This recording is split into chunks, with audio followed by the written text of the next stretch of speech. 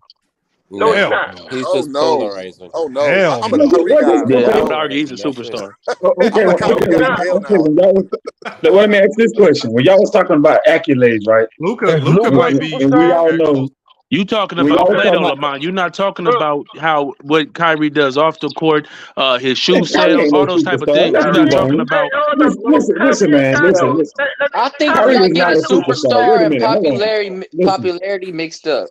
That's what we getting mixed up. Well, Superstar and popularity is part popularity. of your superstardom. Is You Luka a So giving too Lamar, much what I'm to it saying though. is, You giving with too much to it. accolades, I know Lamar said accolades. So with accolades, what I'm saying is, Kobe and Shaq only had one league MVP apiece. Did you consider them a superstar? Oh my God, son, please. I mean, y'all said accolades. That's one Yeah, league it ain't George, all put the about MVP. K2 accolades. down, No, it's man. not all about accolades. Because that's But why I that's what they said were saying. before MJ had a bunch of accolades, he was considered a superstar, like off the top. Like, so, LeBron was basically a superstar off the top. It's on how when Hell, you don't That's come do what I'm in, that. saying. He Don't if do you came into the that. continue league a to Don't do carry that that. superstar. on, if you Don't Zion do come that. Williams in, came into the league a Don't do superstar. that. Zion. Don't do correct, that. hold on, Let me ask you a real question. Is Luka considered a superstar? for sure. Hey, hold I up. say no.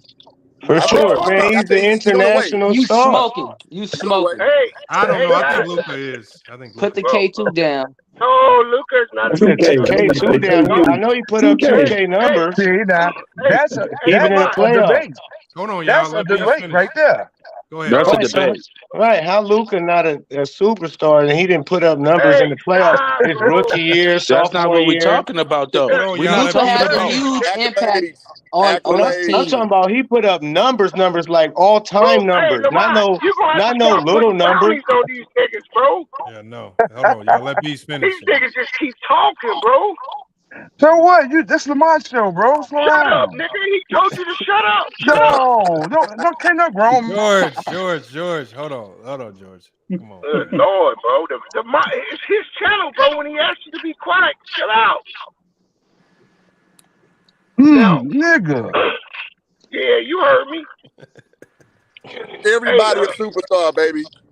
no, there's one I'm dude changing my name in to the league. Superstar Jargon. There's one dude in the league right now that's got the juice to be a superstar, but he can't stay on the court. That's Zion. He has the swag, the fanfare to do it, but he can't. The game ain't there. He can't stay on the court.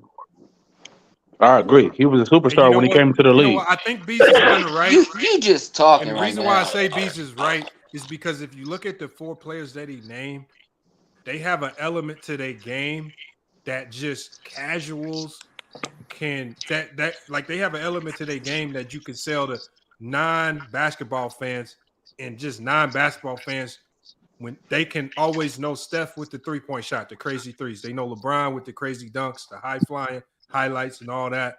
And Giannis with the power dunks. I think they were trying to sell Ja Morant like that with the highlights because he was getting searched on social media a ton for a while, but obviously these issues came up.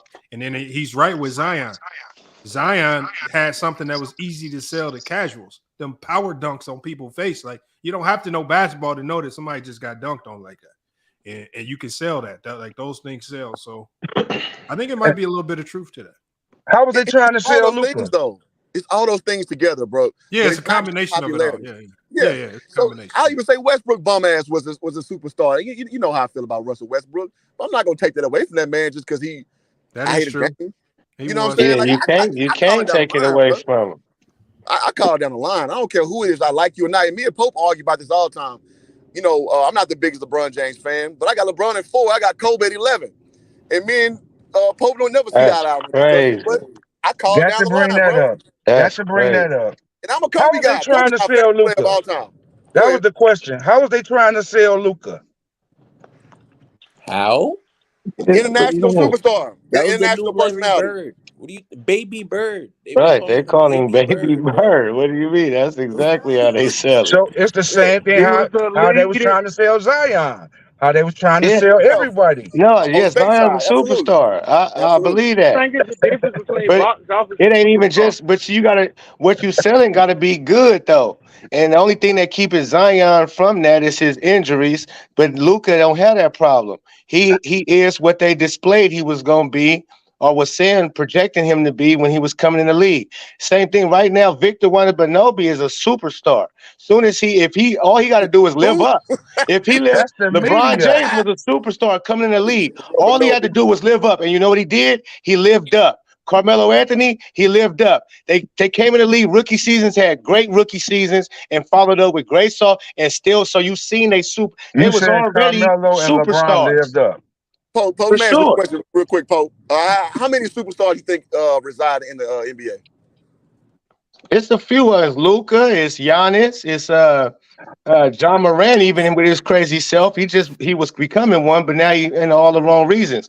But when you got a special talent that's unseen and you show it in the league year in, year out, even if it's the first couple of years, then when you come in with all the hype, everybody already know who you are, and you hold that down, then you stay a superstar. Only thing you're gonna do is get better and better and better. So that, like he said, Zion's a superstar because not just because of his dunks. The dude be embarrassing people. He's super efficient at the rim, nice touch around the rim. He do all kind. He's just unstoppable. Same thing with John Moran, all of these other players. Like that's a superstar, bro. Like So you you got saying to be able Trey to do Young some is a I unbelievable disagree. I superstar? disagree, things. bro. So you I I saying think Trey disagree he's Young is still a a respectfully. superstar superstar then, in the right? playoffs, though. Huh? There's no Trey way in Young hell. is a superstar then, right? Yeah, by that Man, metric. Trey Young, no, he's a defensive liability.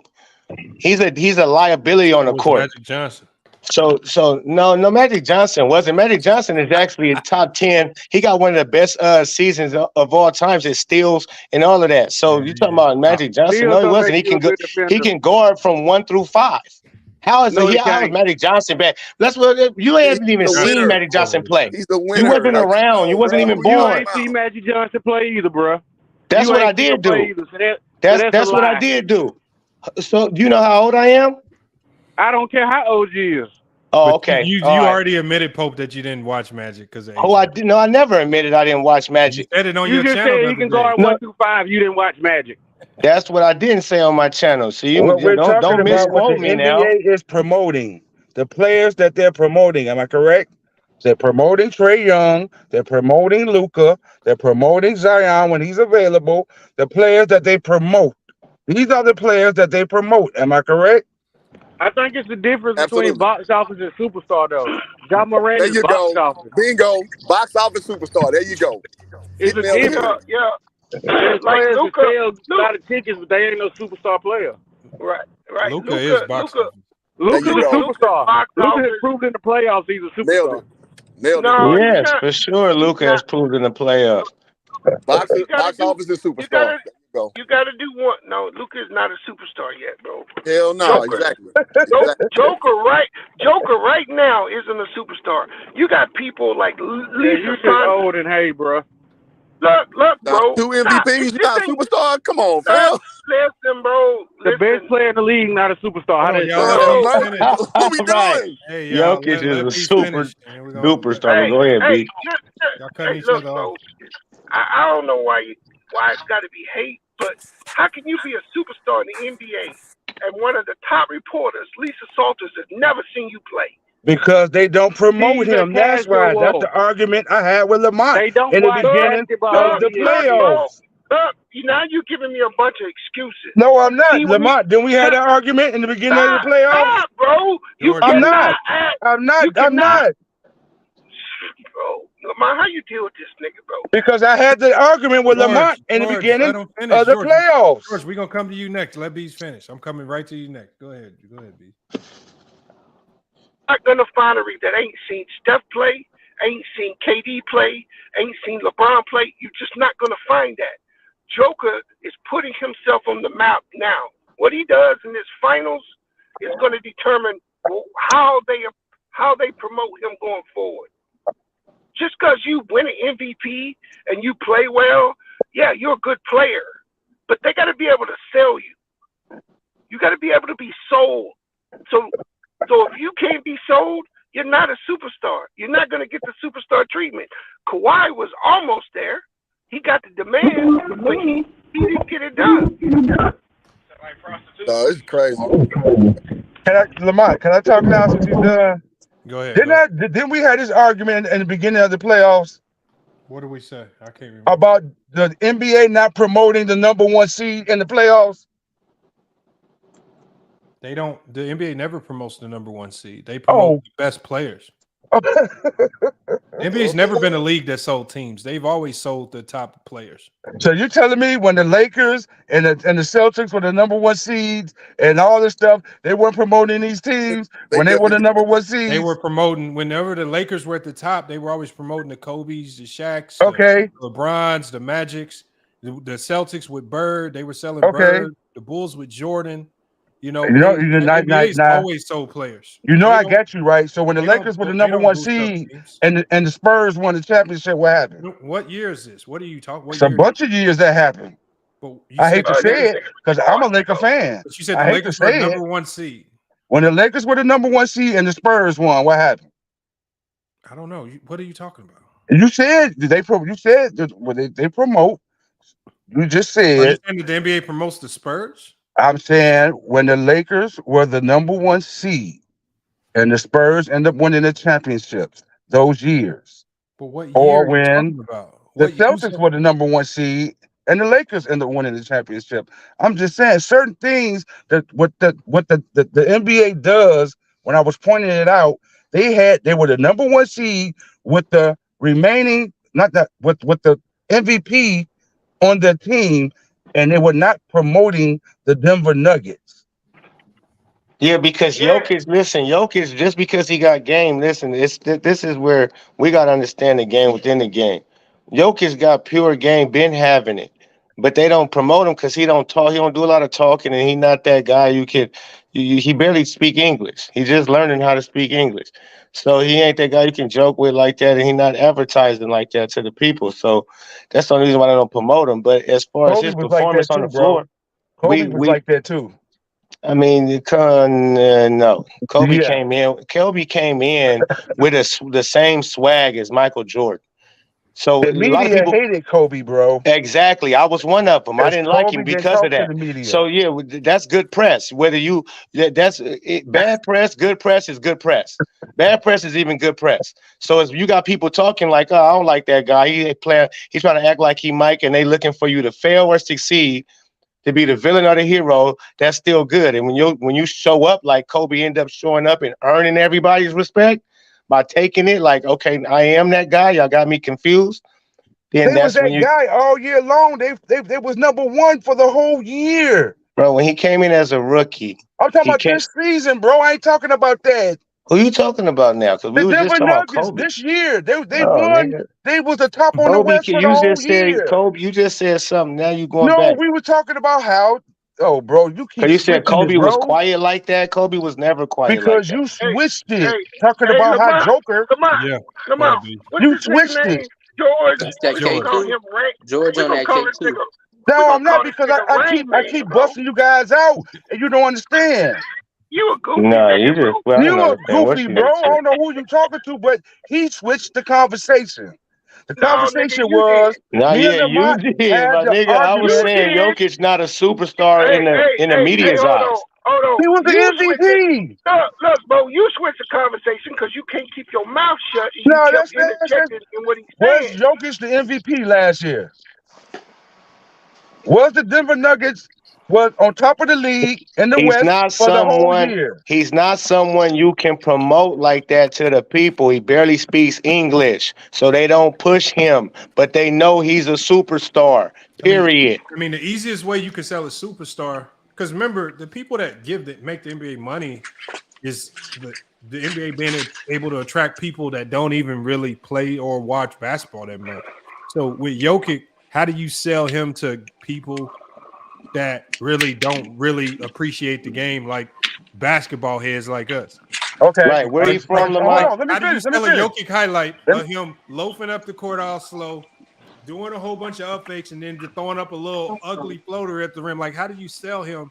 And so, like, a part of him being a superstar is hard to sell him because you got to convince non-basketball fans that this is the guy we should be clamoring to go see, buy his merch, follow him, go watch. That's why I say it's easier to sell Zion. That man power dunking. It's easy to show a non-basketball fan Zion jumping out the gym. No human can really jump like that at that size. All over people running right up the court. That's part of that's like it's not fair, but that's part of Jokic. He's missing that. He's missing that element to his game. So then, if you can't sell the Joker, you can't sell Jamal Murray. I mean, but nobody's pushing him as a superstar though. Right, and you can. Jamal Murray speaks English. You can. So are we saying? Are we saying the difference between Jokic and Giannis as superstars is the fact that one is athletic and the other one isn't? Is that what we easier? It's an easier sell to like. So they're both right. They're both top 5 players in the game. That's no doubt. But as far as labeling them a superstar, who's easier to market? Giannis, but not and Giannis got some flair to him. Like Giannis talk a little trash. Giannis give you aggression on the court. He scream. Jokic don't give you none of that. He'll get buckets on you. He don't throw up no threes or no. He go right back down and get ready for defense. He one of them players. What about when he knocked out one of the Warriors? Yeah, no, that's different. That's you cheap shot me, I'll whip your ass. That's not showboating. He's not a showboater. You're selling the team. You're selling the Denver Nuggets. His ass on injury reserve for 2 years after that. Right. You. That's if you mess with me, I mess with you. He's one of those. One thing before because I got to make sure I run this before we get out of here. One of the partners of the show, man. I'm gonna play a quick 30-second video, man. One of the partners share a message. Let me run this message. We're gonna get back to it because the game does start in 30 minutes, but this is a company right here that obviously a lot of us have these promotional partners and we don't really use them. This is a company I actually really use. And I think this is something that everybody should be signing up for.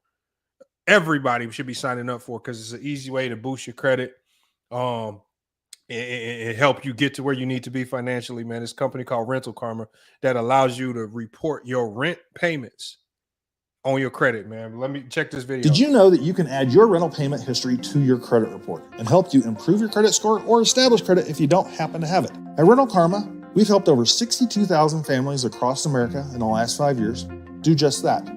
Whether you pay to a family member or a friend or apartment or a landlord, we can help you. So if you're a renter in America and you want to get the credit you deserve for your rental payment history, visit rentalkarma.com and see if Rental Karma can help your family. There you go right there. Look out. It gave me a 40-point boost just by what they do is they report even all your back payments. If you've been living at a spot for 2 years, they'll report all your back payments and then start reporting every time you pay your rent on time from on a month-to-month basis. Like I said, so it kind of adds some positive credit history there, man. It allows you to have a little bit more flexibility if you're trying to boost up your credit, man. So y'all need to check out Rental Karma. Link is in the chat. Use that promo code. Use the promo code in the chat. You get $25 off the $60 registration fee. And I think it only costs $8 a month to maintain. $8 a month to maintain. So $60 sign-up fee is reduced by $25. Pay $8 a month. They'll keep reporting it. And your credit score, I'll guarantee you sign up. Once you get fully signed up and your rent gets verified, you will see a 40, 50-point increase immediately. Immediately. I tell people, look, you know, if you live with your mama, just put your mama down as your landlord. And when they call to verify, she can be like, yeah, he stay here. He pay X amount in rent. Whatever you got to do, allow them to start reporting. And once they start reporting, man, your score is going to go through the roof, man. It's going to allow you to qualify for a lot of different things, man. But we can get back to the basketball talk, though. But will it make you a superstar, though? If you guys don't see that this game is turning European, definitely make you a superstar for sure. If you guys don't see that this game is turning more and more European, and they're selling more to the European overseas look, that's why they're getting all these guys. and you guys think that they're not making money off of this, the NBA, and you saying this, you're trying to sell and sell and sell, and you're not selling the team, you worry about selling the actual player, then you guys have lost already. Okay, so George, tell me a team that the NBA's promoting and pushing. Like I said, how many times have the Dallas Mavericks been on national TV? I don't know.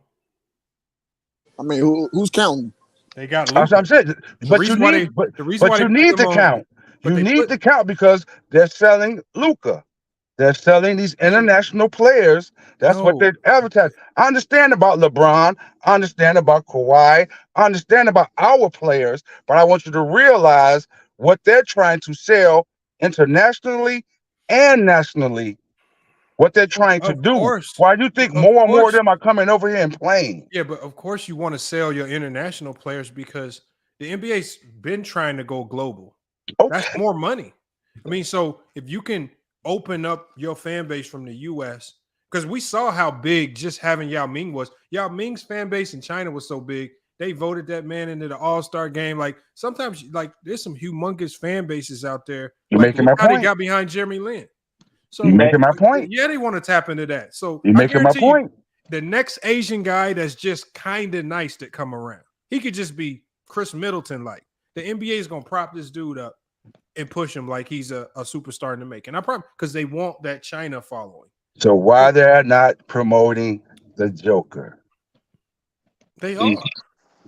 They are promoting the Joker, like Lamont just said. It's not enough. You can only promote him as much as he even wants to be promoted. Like you just said, they did the same for Yao Ming. Yao Ming couldn't speak English. I'm just going back to what you guys just said. And listen, he actually learned English pretty quickly. And yeah, he did. George, I want if you're the marketing director, are you starting a marketing campaign for Jokic? How you sell it? I would start selling the team first, the Denver Nuggets and Jamal Murray. You just lost your business. No, that's okay. You guys won't let me finish. He just said it. What they did for Yao Ming, but they won't do it for the Joker. They were not selling the Rockets to nobody, right? But it's the way. It's other ways, bro. Come on, man. Use your mind, man. Come on. And listen, even Yao Ming, hold on. Even Yao Ming not being able to speak English. Yao Ming had a personality off the top, even before he could really speak English. Intellect, bro. Well, I'm gonna say this too, though. I'm from Houston. So Yao Ming also, it was this big Chinese population that comes through Houston, right? And there's big pockets in California. Even Vietnamese people, it didn't matter that he couldn't speak English at first. He had his translator, and he just was a relatable figure. So, right, you know how many Asians and Chinese people out here? Well, where the fuck is Jokic from? Latvia? Like, thank you. You hit it on the fucking nail, Hoop. And you think they not here? No, not like that. Hell no. You don't know that for a fact, not like bro. China's. Come on, I you know. Understand that. Not like China, my guy. They are here though. But not like that though. Not like that. It ain't close. It ain't nowhere close. I understand that. I understand that. Believe me, I understand. If he was Mexican, then we could have this talk. See, nah, you're going racist. I'm saying if that's as many Mexicans as here as the China people. But that's what I'm saying. They ain't going racist, my dude. What are you talking about? Too, bro. They got fans over there too, bro. They have a league over there where he came from, not bro. Like Asians, bro. Not like Asians. I'm not even close. I'm done. Okay, I quit. I'm done. I'm done. It is what it is, bro. I'm done. Nobody trying to disrespect you, fam, but I'm done, bro. I'm done, bro. I'm done. I'm done. I'm done. George is just a little emotional. I'm done, bro. Because y'all. Are you done? Or you gonna keep saying you done? Like, what's up? Don't use your intellect, bro. You don't. Why you so emotional, George? You don't use your intellect, bro. Do you want to put the numbers of Latvia in Asia? Do you want to pull those up? He has fans from where he came from, bro. They have a Euro League over there that's respect our league, and they like to watch him play, bro. That's that don't matter. Hey, look, right. LaMelo Ball and them came from. Where did they come from? They got a league too. Lithuania got a league. Why they They have a Euro League, bro. That's what I'm saying, bro. Y'all are crazy, man. I play ball overseas, dog. I'm not discounting what you're saying. I'm saying if we're talking numbers, bro, it's not even close. Yeah, there's a lot more Chinamen. But no, it really got too. Like I said, even because Hoop hit it on the nail. But Yao had a personality. Jokic is more like a Kawhi Leonard, who don't want to really be messed with. Did you even see what he said when they asked him about he don't have no social media? And he was like, right, that is stupid, like type shit. He don't want to be there. Like Lamont said earlier, and they said some of them don't, they choose not to go into that market me route. I'm sure they came at Jokic like, oh, let's do this commercial, let's do this. He more of a I'm smooth. I'd rather go to Yugoslavia and play 3-on-3 21. He didn't literally came out and said that before. So All we of them know say where that. he at. All of them say that until the money starts rolling in. All of them say that. Bro, you don't think they offered him money to do whatever they want him to asking him to do? He's not tripping on that. He got his NBA money. He come from the dirt for real. He got a whole lot of money if you ask him. So he ain't tripping on the extras. When niggas is millionaires. They can turn down $1 million deals. They don't gotta take every $1 million deal like they scraping together pennies, my G. I understand that, my G, but still, money move mountains. Nah, money move weak people sometimes. If you already got certain things, you don't gotta jump at everything. And especially if it's not within your comfort zone. If it's gonna be doing shit, they want to put, sometimes some people don't want them to put makeup on them before a shoot and all of this and whatever the case may be. They might not want to have to show up to this interview and that. So Jokic is more of okay, I take these hundreds of millions of dollars from my contract and I'm good with that. That's where he at with it. Same like Kawhi. Kawhi, he do the same thing. I mean, almost to a certain extent. But then he started doing commercials. Am I Correct. correct? I mean, right. So that's why I say to a certain extent. He started doing commercials. Am I correct? But right, you still don't hear him talking. But you did he still get don't hear traction him though? social media. But did he get traction like that though? Anybody wearing no damn New Balances in LA, bro? I lived here damn near 4 years. You don't have to wear them in LA. They might be wearing them got somewhere Kawhi Leonard else. jerseys on. I'm just saying, bro. I'm just telling you what I see. I ain't got no dog in the fight. I'm just telling you what I see, bro. Like, so I mean, personality and marketability, yes. But my argument is not even that. Like, again, I think box office versus superstar is the real discussion. And I don't put a lot of credence in that like how some of y'all are doing. That's cool. But I think it's a balance of both of those. And I think the percentage that the conversation is kind of given is too much to popularity. True. I just brought up Luka. I said, what is Luka? I think when you come in with that superstardom status already, because a lot of these players do come in, like and they live up to that from day one, ain't no taking it away from them. It's not like you ain't got to wait till a bunch of accolades. I say Victor Wembanyama right now. Everybody know he's on the lip to everybody. Boy, you are butchering that nigga name, Coach. Well, my bad. VW. My nigga VW. Everybody who came in out of the top 10 draft was considered a superstar. No, I'm saying you got to live up. If you live up to what they project you to be, because you come in with all the hype. The only thing that'll kill somebody like a Zion is injuries or somebody with all that hype. Like when Elijah Wan come in, he had all that hype to be who he was, and he stayed who he was. So it's like you can't take nothing away from him. From rookie year on, he was what they thought he was going to be. Same thing with most of the superstars. And unless you creep out of nowhere like a Jokic because you was a second rounder and it take you to have to win an MVP or two for people to start paying attention to you because you didn't come in with all of that. But so that weighs in a lot. Zion came in with superstardom and he lived up to it until he got hurt and he couldn't do it no more. Right, salute Lamont the panel, salute everybody. What up, SB? What y'all in here, bro? Bickering about, man? What y'all in here going crazy about, man? Everybody a superstar. Y'all, man, it's the finals. Y'all worry about who's superstar. It's the finals, man. Y'all worry about. We talking about superstars. It's the finals. Who said what? Y'all trying to say Jokic and the superstar or something? Kind of argued that way. I mean, I kind of heard a little bit called running back and forth because I just got into work. With the Kawhi situation, that's not necessarily true because he was shooting commercials when he was on the Spurs. So to say Kawhi won't shoot commercials, that's him and Jokic is a different scenario. I think Jokic is more like maybe like a Tim Duncan range because Jokic in the season and go on his farm. Like, remember he got his MVP award. He was on the farm riding horses. They had to go bring it to him. He didn't even know he won it because he turned. That's crazy. He living like a whole different type of lifestyle, bro. Right, for sure. Yeah. Cut them alone. And again, that's what I'm saying. Like MVP, I go by accolades, what you're doing in the season, how palatable is your game to like pretty much any situation. I'm not going so heavily on marketing, and I'm not dismissing what y'all saying, what y'all brothers saying about popularity. I think that's true. You got to have something to work with. I totally agree with that, but I put that like in the 15% basket of I'll go 20. I'll go 20% of being a superstar. Superstar to me is like the best. You're the best. You can come to any program damn near and impact the program, and your resume shows as such. That's what I'm going off of. So I want to make sure I'm being clear as we go with the conversation, because that's what I'm speaking about. I feel like, yeah, because the problem with the MVP is there's no consistency on what it is to win the award. That's the problem. So that's where the narrative talk comes in. And I blame the NBA and the media for that, because everybody know Embiid should have probably won it last year. Jokic was clearly the MVP this year, and it was a narrative that drew him from not winning the MVP. And that wasn't fair. So I think that's where the problem come in when you bring up narratives, because it's not a consistent criteria for what you got to do to win the award. And that's what the narrative. It's an ever-changing criteria. So you it's think like pageantry a little bit.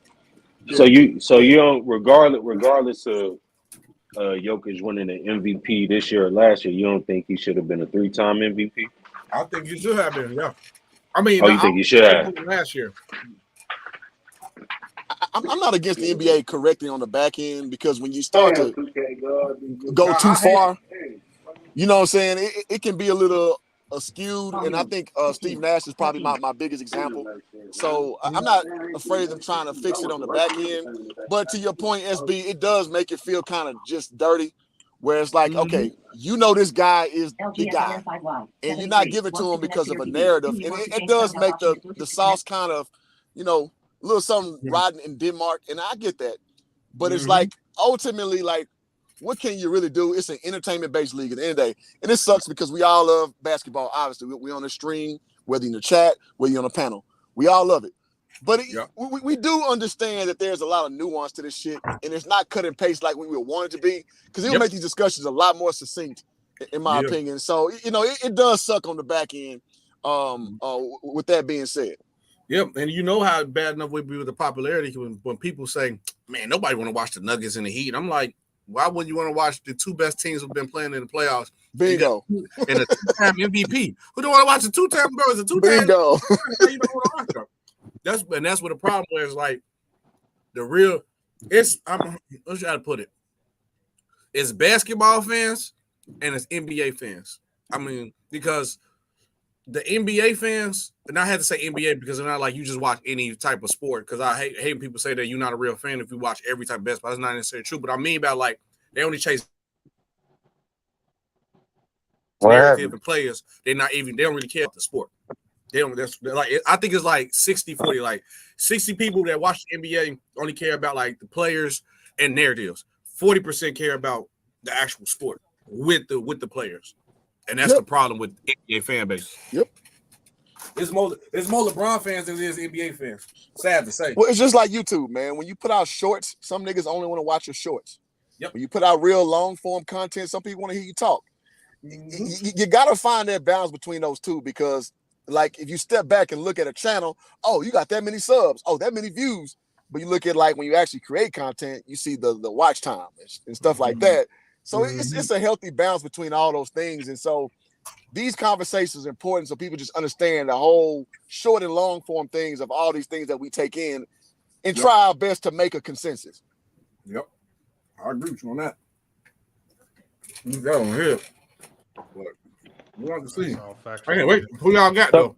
Right. So Denver smacking them tonight, 1-0. I got Denver. I feel 20-point victory. I think Miami by 20. I think Miami steals game 1. I think this is the game Miami steals. Denver ain't played in like 10 days, bro. By 20. You can't count game 1. Bro, imagine. I got a question. How would y'all have felt if Miami? Let me word it better. Do you think the NBA would have took a hit if Miami and Denver swept and we had to wait like 2 weeks for the finals? It would have changed for sure. They would have changed their date. Yeah, they'll change the date for sure. It'll flex into it for sure. I don't think they do, because the dates be set when they have a Yeah. time. No, they don't change the date. They don't change. It was June. The first day. They finals already said June 1st. Yep. Fair enough. All right. They do it like that to schedule out for like if the series go long and also if the series go quick, players have time to like. Hey y'all, here, let me know what y'all think about my picks for tonight, man. This is what I got on my parlay. All right, let me see. This is what I got on my parlay. I can't zoom in, so if you can't see it, you got to just get some glasses. So I got the Heat to win. Okay, that's the start. I got the game being under a combined 224 points. I don't think combined scores are going to be over 224, which I think that one's that's the Miami Heat team. That's questionable. No, unless this game is like this game would have to be like 112 and 113 for me to lose. The first two are questionable. Yeah, I don't know. Yeah, first two. The first one is questionable. Obviously, I'm going for the money win if I'm picking the Heat. Right. I'm just trying to go for the money. The second one, you went under that though. I got Jimmy Butler under 27.5 points. That's reasonable. The only reason I picked Jimmy Butler to go under 27 points is because I think the Heat win, and if the Heat win, it's going to be because it's more balanced attack. So I got Bam going over 16 points. I got Michael Porter going under 15 points. I got Jokic under 27.5. I got Caleb Martin over 15.5, and I got Gabe Vincent over 12. Because the only way they win is if Caleb Martin and Gabe Vincent get their buckets to supplement what those guys are doing. It's not a bad ticket though. I mean, it's $20 for 1,600. It's kind of tough, but I think there's an avenue for me to win this parlay right here. Yeah, if you're gonna win money, you gotta do it like that. Yeah, you gotta switch it up. Is that SB Talk Sports right there? Yeah, that's SB. What's up, SB, my nigga? I didn't know that was you. What's going on, folks? Chill it. See your boy. I see your Bulls is suffering without the Zoe man, huh? Hey, look, man, y'all need to make the call. See what's going on. Y'all the plug with Big Baller. They said the boy they trying to retire the kid. I mean, y'all got the word in there. Yeah, that's y'all pushing the retiree. I thought y'all had him. He ain't playing like 3 years. What you want us to do? I'm gonna try to reach back out to LeVar, man. See if I can. We got to send him. We got to send him to Germany. Hey, Lonzo, here go another $15 million for sitting around. Right, come man. on. Hey, look, we need him. I ain't gonna lie, we need him, but shit, he ain't playing. What we can do? Hey, I think I think if he has to sit for another long period, I think they'll amnesty him. I hope they do. We in the game then, baby. Go get tired. Man, that contract, because man, when he was playing, he was balling. I ain't gonna lie, but man, yeah, he was. He was gonna rejuvenate his career with the Bulls. It looked like it. Dang. Man, listen, man, he was hobbled out there. The Pelicans knew. They said, yeah, you can have him for a bag of chips. Here, you think we gonna sign it, trade? No, you can, yeah, we take that. We ain't gonna match. You smooth. Y'all good. We already know what they need to do. What did they get for him? It was a signing trade, right? Right. They got They got a bag of Doritos. Because it was weird because Lonzo had just played great. Yep. Yeah, he played smooth, but they knew that need. They knew what they didn't know. That's crazy, man. He was slick out there. And Lonzo knew it too. He carried up and got that 20. Does anybody have the inside scoop on what Jello's going to be doing? Is he confirmed overseas? Jello is going to be getting bottles, warmers, and changing diapers. He is going to be taking care of Nikki baby. Oh man. Yeah, he messed up. He gonna be on Love and Basketball Wives. No comment. No, but who? No, I think he plays overseas though. No, he is. I thought he signed to the Australian League. NBL. I don't know if he signed though. Nah, man, that nigga's got to take care of a newborn baby. Y'all crazy. But the team LeVar Ball said that team is loaded though. Like I don't know why LeVar said that team. No, I've been Nikki saying this for years. I've been saying for years he go overseas. Bro, hoop jargon. People been calling me crazy. I've been saying people been calling me crazy. I'm like, man, he got to go overseas, man. This G League thing just ain't him. They ain't never gonna give him the opportunity. Just get some film. Get some film. You think he want to go overseas and he got a newborn baby right now? Well, that baby gonna get taken care of. They got do it all the time. Wait, hold on, Tom. Yes, nah, sir. man. Yes, nah, sir. he ain't. Hold on, DePoe. Yes. The reason why he don't want to go overseas is because he already got a bag. Like the dudes that be going overseas are the dudes that's hungry. Thank you. And Right. they ready to fight and grind out. That's like, what I'm saying. Niggas leave a like, baby. But that's what I mean. Why would I'm he? talking about You them know, dudes overseas be hungry. but that's what I mean. Like, why would he go over there? You got a newborn baby, dude. You're not gonna make it to the league or on that level. So you going overseas to get some overseas money when we got a newborn baby? People Yeah, don't right. like to accept. Like the one thing I know about LiAngelo, like even though I haven't been a big fan of his game, he has one NBA skill, and that's he can knock down shots. Mm-hmm. And See, Caleb Martin, the problem is he has to show people on film that he can consistently do it in games and against various types of defenses. And we've seen him like when he got in the preseason this year, he struggled. Mm-hmm. He struggled mightily getting his shot off. So he has to show people he can get his shot off and then make it at 40, 39, 45% clip at a high level to where your lack of defense, you ain't, we know you ain't gonna give us a whole bunch of defensive stops, so you better be out here making shots. Hey, Lamar, I'm gonna say this, Lamar. That's Grant Williams. Y'all really think Jello is on that? Jello, listen. If you can't make it, I'm saying he's ahead of the game with most people because he has one talent that you can say is NBA ready. A lot of people don't even have that to start. I think Jello ready to retire too, bro. When you own a squad where your brother is the superstar on the squad, and he can't get you on the end of the bench who a lame team. But man. Pope, and you can't even get on the floor in the G League. But the Pope, do you know how valuable every roster spot is? Every roster spot, 1 through 15, is valuable. They cannot waste it just because you family. So they don't do that for the Antetokounmpos? Like even hold on, let me check this out. A lot of people don't know this, but Giannis's brother, he went and paid his dues. He was in the G League. He was Defensive Player of the Year in the G League. And when he gets on the court, he actually has a value, even though it's not what Giannis I ain't talking about the one that played with him. He's smooth. I'm talking about the other one. Yeah, Alex. Alex is not playing for nobody. It's another one too. Yeah, it's 2 of them that got cut, bro. And they still got another one up and coming. Like, but 2 of them who actually made it on some rosters, though, right? No, they didn't never make a roster. They were all. Giannis is the only one who made the roster. Yeah, no, one of them was on the Lakers. Yeah, I'm about to say one of them was on somebody's roster. That's not Giannis doing. That was his own doing. Man, come on. Nah, the Lakers wanted Giannis. He got cut. They wanted Giannis. Giannis is still on the team. He's been on the team since damn the day. No, but real talk on the Jello thing, man. He not good enough, bro. And I think that the last thing he want to do is try to go overseas right now. That's not even a good look on his. Right now, he's a celebrity. They don't need to. You just a celebrity, bro. You just stay right here. You got a baby now. He not going nowhere. I think he's done with basketball.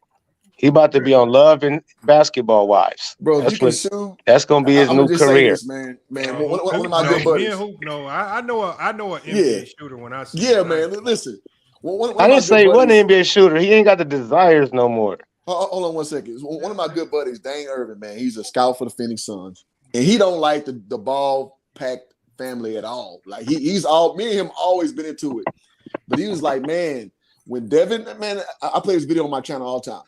When Devin give you this ball, when CP3 get his ball, if you wide open, can you make 6 out of 10 threes? That's all we care about. And that's what the NBA is, bro. So if you won't believe it from an NBA guy, then I don't know what to tell you. Jello can do that. Well, he had a chance to prove. The only way he gets confident doing it, like he has to go get reps in. He has to go get them in-game reps in high-level moments. Like y'all act like overseas games be empty. Them stands be packed, crowds be wild, be noisy. Oh, for sure. High pressure, high level. But the main thing he needs to do is he needs to go find a team that wants him. Where they gonna put him on the floor, that's tough. And they're gonna leave him on the floor in them high-level moments as opposed to yank him. And I said when he was with Charlotte, I said without them giving him a 2-way contract, they don't want you. They're never going to put you on the floor when it matters. They're never going to have you out there when it any significant playing time where teams can really look at you to see what your value is. They just had them around just to have them around.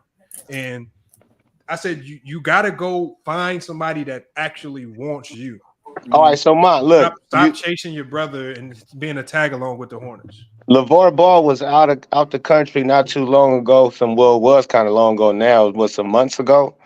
when he stated that Jello looking to play overseas now.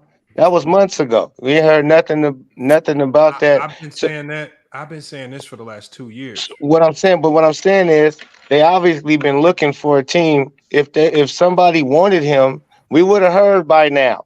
This wasn't like a week ago that LeVar said. This was about 2 months ago. But like I said, if Jello really wanted to be on an overseas team, he could be on an overseas team tomorrow if he really wanted to.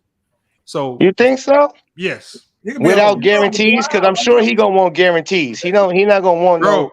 I'm coming over there to be a bench player. Come off the bench. Playing tomorrow if he wanted to. I am starting. No, I don't think so. I promise you he could. I promise you. Bro, the Euro League China is getting, loves Americans. Euro League is tough. Bro, he would be a star, and they would love him in China. If you think about it, look at what's the top 4 superstars we said they come from over the Euro leagues. Luka, Giannis, Jokic, now Victor Water, but no, like, come on, man. Like the Euro leagues is producing. Because they teaching how to play basketball but the for NBL, real. like the NBL in Australia is probably just as competitive as EuroLeague. It is, if not more so. For sure, they popping over there. It's probably harder than the G League. That's what I'm saying. It's harder than G League where he couldn't even get on the floor. But if the Well, the G League has never been about winning and losing. They don't care about win. They only care about developing the contract guys. They want to develop the two-way guys and the guys that are draft picks that they drop down so they can get reps. They don't care who wins. They don't care who loses.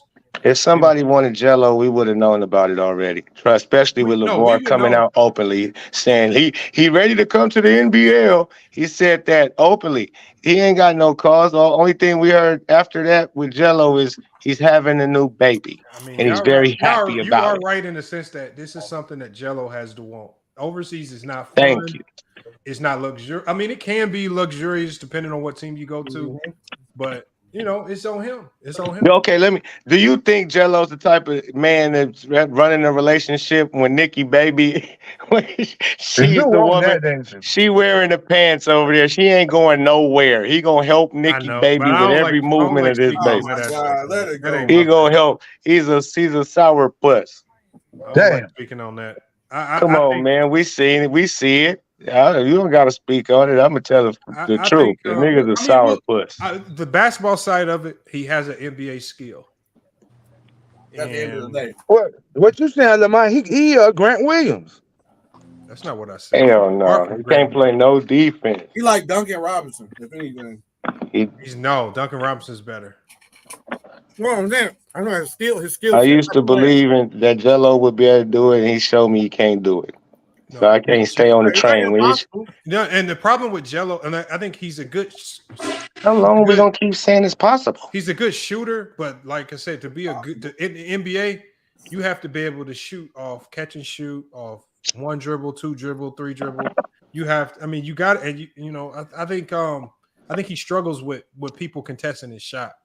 The man be scared to dribble up the court, up an open court. He hurry up and try to give it to the goal. He don't even try to take 1 dribble. Like if this nigga 7'4" and don't, it's horrible, bro.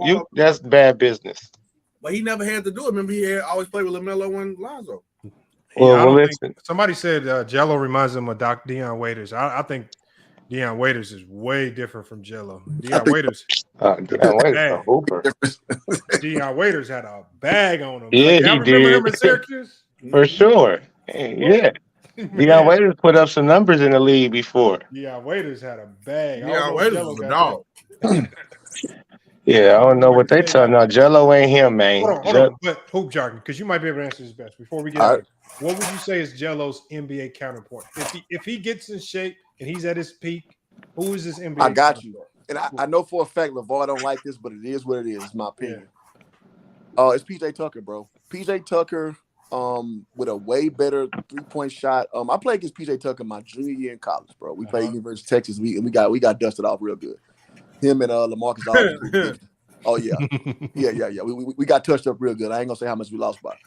But cause you know what I'm saying? Because PJ Tucker didn't have no bag. Like, and I remember guarding him. I'm just like, oh, this supposed to be the dude. Like this shit easy as hell. I say it all the time. It's like one of the worst NBA players I played in my life. So I'm not saying that to be disparaging. I'm just saying that where he's gotten right now, he's worked for it. Right? So he's a corner three specialist. He uses big body to kind of, he has a low base, and he's really good at displacing people. I think Jello could be that, if he buys into defense, but offensively, he led California in scoring his senior year. So he has it in him. So I think that if we're gonna talk about a 6'5" guy, just with limited mobility, with ability to, just have a team concept, I think PJ Tucker would be what he could be. And the problem is, I don't think he wants to be that. So there's that. I think he got to let that pass stuff go, because you got to find your role in the seal at it and whatever get you on the court. Because Patrick Beverly led the nation in scoring. Chicago average 30. You know who I think he needs to try to be? I think he needs to try Jay to Crowder. emulate. He needs to be Jay Crowder. I think he needs to look at a guy like Bruce Brown. Oh my God! You guys are killing it. You don't have enough dexterity for Bruce Brown, bro. All of them is bad. Well, he's never going to have the athleticism of a Bruce Brown. What I mean by Bruce Brown is utility. LiAngelo struggles with. We need to be Caleb Martin. He seems like he needs to get warmed up before he starts making shots. He needs to be able to go from hot to cold. Like, he needs to be able to go from cold and be able to make shots coming right off the bench instantly, and then be prepared to go right back to the bench, even if he makes 2 or 3 threes. And if you call his number, like, you have to be able to, like, his shot is, I don't know if it's automatic enough. He seems like he needs high volume to be a good scorer. When he's in the NBA, he's never going to be high volume minutes. Yeah. He's always going to be low minutes. Specialist type of guy, but you got to, we can't call you a specialist if you ain't coming in. Yeah, I can't say. Well, we talking about his ceiling. We're not talking about his reality. We're talking about he used to be. I used to think he could do it. I never saw that. I mean, he has to put up a ton of shots just to get hot. And that's the scary part right there. You got to be able to come in and just go knock him down out the gate. Yeah, and for him not to be able to really handle the rock to create his own shot from time to time, you can't just be. You can't make it to the league just being a stand in the corner shooter, like or one of them just right now. Huh? PJ Tucker doing it right now. No, but PJ Tucker do a whole lot more than that. See, that's why that was a horrible comparison. PJ Tucker is a legit defensive player, like can guard basically 1 through 5. But LiAngelo does have the frame, the body. Yeah, but he's never had the defensive tenacity or that type of. Do you see PJ didn't have Tucker? like that either, though, bro. I played against him. He didn't have that shit like that either. He didn't. So he didn't play defense against you. He didn't have good defense? Not really. PJ Tucker was like a hustle guy, like getting hustle buckets and getting. That's defense. Huh? That ain't defense. That's deep. That's effort. We're talking about offense. That's what defense. You need defense is effort, bro. That's hustling. That's what defense don't take dribbling through the legs and knowing how to. Defense not offense. Defense is about getting in a chair and moving your feet. Now, if you want to talk about knowing how to rotate when you're supposed to do certain things, no. But if you hustle, look at Dennis Rodman. He used to get all of those tip-ins because he always was hustling. He was always moving. So, PJ Tucker is not a. I mean, you know what instills that in you? Going overseas will instill that hard work mentality in you real quick. And that's what. Yeah, you can be right about that. And that's Pat Beverly did it. Because Pat Beverly was one of the top scorers in Chicago. You can be right about that. Same thing with PJ Tucker. They're going to teach him real basketball over there. PJ did it. He got drafted by the Raptors. It didn't work out. He went overseas for a year or so. He came back and he had a whole new skill set, which was not what he was. I'm telling you, when I played against UT, he was trying to have like a bag, like, having dribble skills and stuff. It was terrible. I was just like, dog, this is so easy to guard. Like, what the fuck you doing? Did you see Max Strus in college? I didn't watch him in college. So I can't this man in college was out there. Like, he completely changed this game. This man in college was out there dunking on boys, driving. Like, he was a slasher. Yeah, you can kind of tell, though. I didn't see him, like, dunk in the NBA. Dunk on niggas. He has one of the best college. Like, he drove in and because he played at DePaul, he came in and boom, like he was putting people in the blender. And he completely changed his game. Like, he had to go through his grind of the G League and doing his overseas stuff. So, but that's really never been Jello. Like, Jello's never had that. He used to score off of all those outlet passes, a whole lot of cherry picking, which let's be frank, I mean, that's what they did. They play full court defense, and Jello was the front man. And once they get them to Big O and Elijah and Lonzo was slapping shit, stealing the ball, and who they throwing it to down the court already? It was Jello and Melo. So he's shooting threes. That was his game in high school. If you be taking, like, that's how he was getting all them buckets, because their defense was tenacious. They was turning teams over constantly. So, you know, I mean, if you want to be like that, but when you looked at him, he had his chance to really show people what he about in that Drew League. You can call it Drew League whatever you want to, but he had action, playing all game, being the guy who handled the rock, try to lead the team, and he looked horrible. So after that, I lost all faith. Like, nigga, you can't come. You look like you playing penitentiary ball out there. NBA Finals about to start, y'all. I gotta shut it down, man. I'm about to go watch this game. I got my money riding on the Heat and a whole bunch of picks, man. Hopefully I'm $1,600 richer when this is all said and done. We'll see. Man, I don't know, man. I hope the Heat don't let me down. The first time I put some money on them, I hope they don't let me down. They've been beating everybody up until now. That's crazy. But we'll see. But let me go ahead and shut it down. Salute to the Pope and Hoop Jargon. Salute, man. Salute. And we got SB Talk Sports, man. 3 content creators up here, man, cooking. Make sure y'all go check them out. Hoop Jargon, the Pope, and SB Talk Sports, or Real Takes and Fake Debates on TikTok.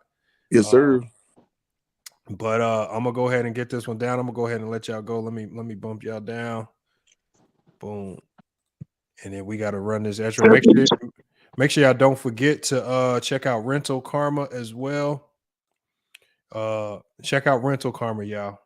It's real. I mean, like I said, if you want an easy way to boost your credit, I know some of y'all don't want to admit it. Some of y'all credit scores is in the 500s and whatnot, the low 6s. If you want an easy way to boost your credit, man, go check out Rental Karma today. They allow you to report. Everybody has rent. Most people have rent. Right? Most people have rent. Not everybody owns a home. If you want to start that path of increasing your credit score to possibly get a home one day, Rental Karma is the way to do it. They allow you to report your rent payments on your credit. All it takes is a sign up, a registration fee, and $8 a month. You get $25 off registration fee by using the promo code right there in the chat. So make sure you use that promo code, sign up today. It only takes about 2 days to get fully started, and it's going to be on your credit. They, like I said, they report all your back payments. So if you've been living at an apartment complex for 4 years, they're going to report all 4 years of back payments plus what you're doing currently. So depending on how long you've been staying somewhere, it could boost you higher. So make sure y'all go check them out. But you guys, it's FYF Sports, man. Great podcast episode. We're going to be back tomorrow. Depending on, like I said, this game could go either way, but either way, we're going to be back tomorrow to talk about it. Curious to see the ebbs and flows of this game. I know Bees talked about it. I talked about it. Hoop Jargon talked about it. I think this game one is really going to set a tone. Is the Joker going to be able to set a tone in this series and be a force that Miami just is going to have to figure out? Or is Jimmy Butler in the Heat, is that zone defense, is that going to be the biggest talking point of the series? And if Denver struggles with that zone defense, but we'll see. But the game is on now. Make sure y'all go check it out, man. We're going to be back tomorrow. It's FYF Sports. And we out, y'all.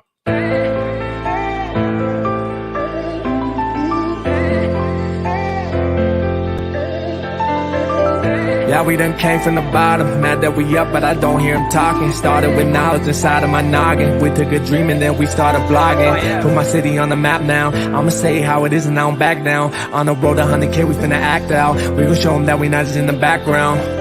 We the main event, we the main show. We the one that people always gonna pay for. FYF, we the best, no debate though. Number one sports channel, every angle. I'ma show them all how we ride. Best sports talk show, we not like them guys. We playing it safe while they feather the lines. We pushing the narrative all the time. Like who to go in the game is not MJ. Kobe Bryant top 10, not what we say. Hakeem Olajuwon is very overrated. Keep it real if it ain't fact, we don't say it. Now stable, we won't be ignored. We number one special when coming to sports. FYF bringing the heat here, of course. When everything backed up with actual source.